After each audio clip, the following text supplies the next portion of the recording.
नमस्कार साथियों, आपका बहुत बहुत स्वागत है मेरे चैनल पर। आज मैं संधि से आपको बहुत सारे प्रश्न कराऊंगी। तो संधि का थोड़ा सा हम समझ लेते हैं। संधि क्या है? तो दो वर्णों के मेल से जो विकार यानी परिवर्तन होता है उसे हम संधि कहते हैं। जैसे मान लीजिए मैंने एक वर्ड दिया विद्यालय, तो विद्या प्लस आलय यानी दो वर्णों के मेल से इसमें परिवर्तन हो गया, तो क्या हो गया? यहाँ पर संधि हो गई। अब संधि के कितने भेद हैं आपसे पूछा जा सकता है, तो आप बताएंगे 3 भेद हैं या 3 प्रकार होते हैं, स्वर संधि, व्यंजन संधि और विसर्ग संधि। तो देखिए इसी से रिलेटेड यानी इन तीनों से ही कितने सारे प्रश्न बन सकते हैं आज आप यहाँ पर देखेंगे। और आपके एग्ज़ाम में ज़रूर आएंगे ये प्रश्न, और आपके लिए मेरी जो बनाई हुई वीडियो ज़रूर काम आएगी। और प्लीज़ आप मुझे अपने अच्छे कमेंट के साथ प्लीज़ मुझे अपना बताइए कि आपको कैसा लगता है मेरा चैनल और या मेरा पढ़ाना। इसमें अगर कोई कमी भी हो तो भी आप मुझे बता दीजिए प्लीज़, ताकि मैं उन्हें सही कर पाऊँ। ठीक, तो चलिए शुरू करते हैं। आपसे क्या पूछ रहा है? आपसे पूछ रहा है कि दो वर्णों के मेल से होने वाले विकार को कहते हैं। तो यानी अभी हमने पढ़ा दो वर्णों के मेल से जो भी विकार या परिवर्तन होगा वो हमारा क्या कहलाएगा?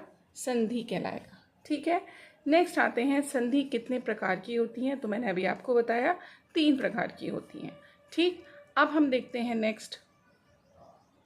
देखिए फ्रेंड्स, दयानंद में उपयुक्त संधि का नाम है। दयानंद में कौन सी संधि है ये आपको बतानी है। तो ये कौन सी संधि है? दीर्घ संधि है। जैसे दया, आ और प्लस आ बनकर दीर्घ हो गया, तो दयानंद।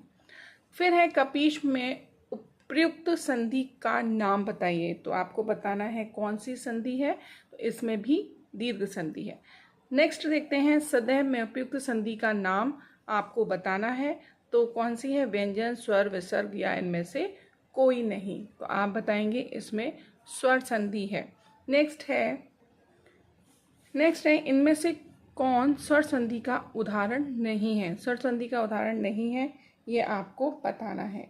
तो इसका कौन सा आंसर होगा फ्रेंड्स? डी यानी पवन नहीं है।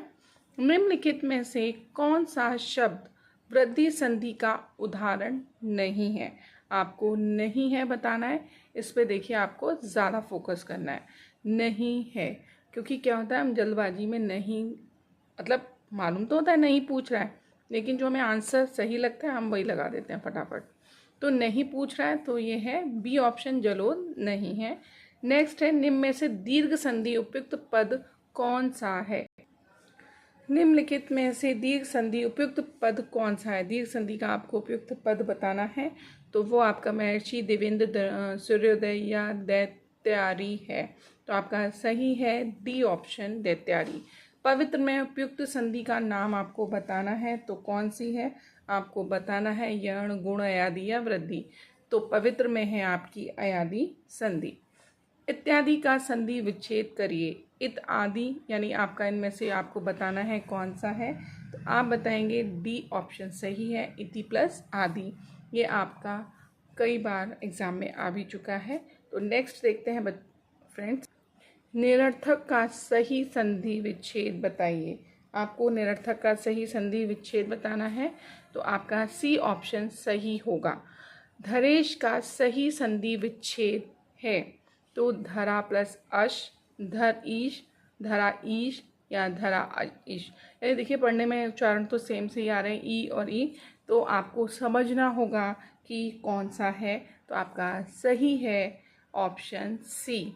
इसका हम संधि विच्छेद करेंगे तो हमें सी ऑप्शन मिलेगा। निराशा का सही संधि विच्छेद है। निराशा का सही संधि विच्छेद आपको बताना है। तो इसका सी ऑप्शन होगा, नी प्लस आशा, निराशा।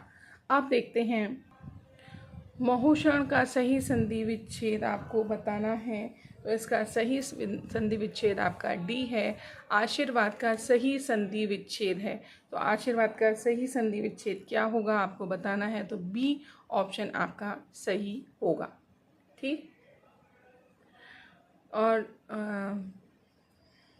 फ्रेंड्स आप बताइए आपको कैसा लग रहा है। महेश का सही संधि विच्छेद होगा।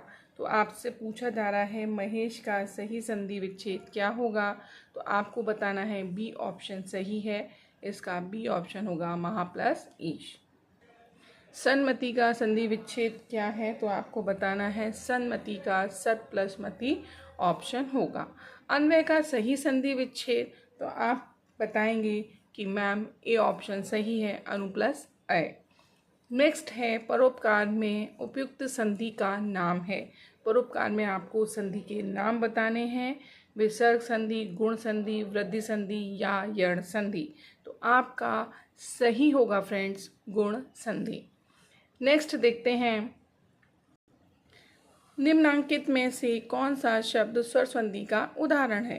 तो आपको बताना है कि मैम स्वर संधि का उदाहरण आपका डी है, मन्यवंतर। ठीक है, अब आइए निश्चल का सही संधि विच्छेद क्या होगा, आपको बताना है इन सभी में से कौन सा है। तो आप कहेंगे कि डी ऑप्शन सही है। 22 कहता है या 22वां प्रश्न कहता है निम्नलिखित शब्दों में से किस में विसर्ग संधि है। तो विसर्ग संधि उज्ज्वल, निश्चल, राजेंद्र या दुर्गम किस में है, आपको ये बतानी है। तो आपका सही ऑप्शन है निश्चल। नेक्स्ट देखते हैं सप्तऋषि का सही संधि विच्छेद। तो सप्तऋषि का सही संधि विच्छेद आपको बताना है, इसमें क्या होगा। तो आप कहेंगे मैम इसका आंसर जो होगा वो सी होगा, सप्त प्लस ऋषि। तपोवन में उपयुक्त संधि का नाम है, आप बताइए इसमें कौन सा है। तो सी है विसर्ग संधि। नेक्स्ट है स्वागत में प्रयुक्त संधि का नाम। तो उसमें कौन सा है, व्यंजन, यण, दीर्घ या वृद्धि। तो आप कहेंगे मैम 25 में बी ऑप्शन सही है, यण संधि। दिगंबर में प्रयुक्त संधि का नाम है, तो आप बताएंगे मैम बी है, व्यंजन संधि। निम्नलिखित शब्दों में से कौन इसमें स्वर संधि है, अतएव, रजनीश, तपोगुण या सदाचार। तो आप कहेंगे मैम इसमें जो है वो है रजनीश। नेक्स्ट देखते हैं प्रयुक्त कार का सही संधि विच्छेद क्या होगा। तो आप समझ पा रहे होंगे कि इसका क्या होगा, प्रति प्लस उपकार होगा। नेक्स्ट है गायक का सही संधि विच्छेद। देखिए ये गायक और पवन, इसमें बहुत गलतियां होती हैं और ये पूछे भी जाते हैं, ये मोस्ट इम्पॉर्टेंट लगा लीजिए। और अगर थोड़ा सा भी ट्रस्ट है तो आप इस पे बहुत ज़्यादा ध्यान रखिएगा कि ये कैसे भी हमारे गलत ना होने पाए, राइट। तो 29 प्रश्न गायक कहता है कि इसका सही संधि विच्छेद क्या है, आप बताइए। तो हम बताएंगे इसका सही संधि विच्छेद है गै प्लस अक, यानी बी ऑप्शन मेरा सही है।